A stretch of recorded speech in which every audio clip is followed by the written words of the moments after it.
आज Doubtnut app download करें। Doubtnut पर अपने सभी गणित, रसायन विज्ञान, भौतिक विज्ञान और जीव विज्ञान के डाउट्स का करो सफाया। बस प्रश्न की फोटो खींचो, एक ही प्रश्न को क्रॉप करो और तुरंत वीडियो सोल्यूशन पाओ। अभी डाउनलोड करें। प्रश्न में दिया है कोई खिलाड़ी एक गेंद को ऊपर की ओर आरंभिक चाल 29 मीटर प्रति सेकंड से फेंकता है।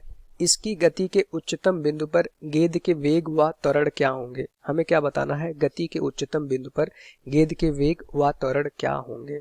अब क्वेश्चन में क्या दिया है, कोई खिलाड़ी एक गेंद को ऊपर की ओर आरंभिक चाल 29 मीटर प्रति सेकंड से फेंकता है। आरंभिक चाल क्वेश्चन में क्या दिया है, 29 मीटर प्रति सेकंड, मीटर प्रति सेकंड। ठीक, हम मान लेते हैं हमारे पास क्या थी, एक गेंद थी। अभी इसको कोई व्यक्ति ऊपर की तरफ फेंकता, आरंभिक चाल क्या हो जाएगा हमारे पास 20 मीटर, सॉरी 20 नहीं, यहाँ पे 29 दिया है, 29 मीटर प्रति सेकंड से फेंकता है। ठीक, अब यहाँ से देखें क्वेश्चन में हमसे पूछा जा रहा है इसकी गति के उच्चतम बिंदु पर। अब हमें पता है किसी वस्तु को अगर हम ऊपर की तरफ फेंकते हैं तो वस्तु ऊपर की तरफ गति करते करते अपने उच्चतम बिंदु पर जाती है। ठीक, उच्चतम बिंदु पे जाएगी, उसके बाद वस्तु वहां से वापस मुड़ के फिर पृथ्वी की तरफ आना स्टार्ट हो जाती है। ये इसको कहते हैं उच्चतम बिंदु पे। तो उच्चतम बिंदु पे हमें पता है वेग क्या हो जाता है, हमारा शून्य हो जाता है। वेग शून्य होता है तभी तो वस्तु अपने वेग की गति चेंज करता है। ठीक, पहले वस्तु हम देखेंगे ऊपर की तरफ जा रही थी, लेकिन एक ऐसा क्षण आता है जब वस्तु का वेग शून्य हो जाता है और वहां से वस्तु फिर नीचे की तरफ जहां से हमने फेंका था उधर गति करने लगती है। ठीक, तो गति की दिशा क्यों बदलती है, क्योंकि वहां पे वेग हमारा शून्य हो जाता है। उच्चतम बिंदु पर एक क्षण के लिए वस्तु जाके रुक जाती है। ठीक, और वहां से फिर वस्तु नीचे पृथ्वी की तरफ आना स्टार्ट हो जाती है। ऐसा क्यों होता है, जब कोई भी वस्तु ऊपर जाती है, इस तरह से अगर हम गति कर रही ऊपर, तो यहाँ से देखते हैं जो गुरुत्वीय त्वरण होता है नीचे की तरफ लगता है, जी। ठीक, अब वस्तु हमारा ऊपर की तरफ जा रही है, जी नीचे की तरफ लग रहा होगा, तो ये जी क्या करेगा, गति के विपरीत दिशा में लग रहा है, तो इस वेग को लगातार घटाएगा और एक ऐसा क्षण आएगा कि वस्तु का ये जो वेग होगा घटते घटते शून्य हो जाएगा और उस क्षण सिर्फ गुरुत्वीय त्वरण जी नीचे की तरफ लग रहा होगा। जहाँ पे वेग शून्य हो जाता है उसको कहते हैं उच्चतम बिंदु। कण अब उससे ज्यादा और ऊंचाई पर नहीं जा सकता। ठीक, अब कण पहले जो ऊंचाई पे जा रहा था, अब यहाँ से उसका वेग शून्य हो गया, अब तो ये और ऊपर नहीं जाएगा। अब यहाँ से क्या करेगा, चूंकि गुरुत्वीय त्वरण नीचे लग रहा है तो कण फिर से नीचे आना स्टार्ट हो जाएगा।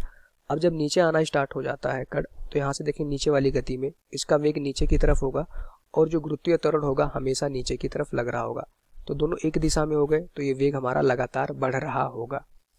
तो क्वेश्चन में क्या कहा जा रहा है, इसकी गति के उच्चतम बिंदु पर गेंद के वेग व त्वरण क्या होंगे। तो हमने क्या देखा, उच्चतम बिंदु पर वेग हमारा शून्य हो जाता है। अगर यहाँ से हमने फेंका तो ये उच्चतम बिंदु कहलाता है। कण हमारा इससे ज्यादा ऊंचाई पर अब नहीं जाएगा। क्यों, क्योंकि यहाँ पे हमने देखा कि जो वेग था वो ऊपर की तरफ वाला शून्य हो गया है। अब कण इससे नीचे ही आएगा, ऊपर नहीं जाएगा।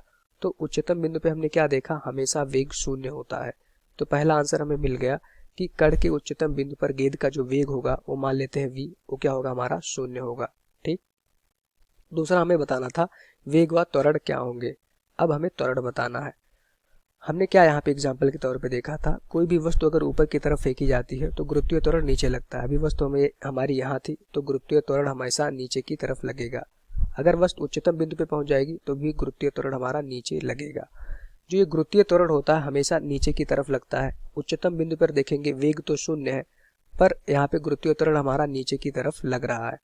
तो जो त्वरण हो जाएगा उसको कहते हैं, जो वस्तु पे त्वरण लगेगा वो किसके बराबर हो जाएगा, हमारे पास जी के। जी क्या होता है, गुरुत्वीय त्वरण। ठीक, और उसकी दिशा किधर हो जाएगी, नीचे की ओर। नीचे मतलब पृथ्वी की तरफ। तो ये हमारा दूसरा क्वेश्चन का आंसर हो जाएगा।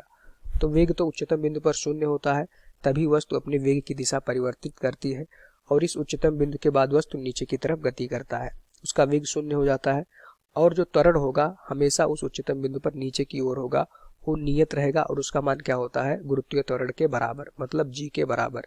यही हमारा इस क्वेश्चन का आंसर हो जाएगा। तो क्वेश्चन में क्या बताना था, बिंदु पर उच्चतम बिंदु पर गेंद के वेग हमारा क्या हो जाएगा, शून्य हो जाएगा उच्चतम बिंदु पर। वह त्वरण क्या होंगे, त्वरण जो होगा ए बराबर हमारे पास जी हो जाएगा। ठीक, यहाँ से देखिए त्वरण जो होगा वो ए बराबर जी के हो जाएगा और जी क्या होता है हमारे पास, गुरुत्वीय त्वरण। तो ये हमारे आंसर हो जाएंगे। ठीक, थैंक यू। कक्षा 6 से 12वीं से लेकर नीट, IIT, JEE वो एडवांस के लेवल तक 1 करोड़ से ज्यादा छात्रों का भरोसा। आज ही डाउनलोड करें डाउटनेट ऐप या व्हाट्सएप करें अपने सारे डाउट्स 8400 400 400 पर।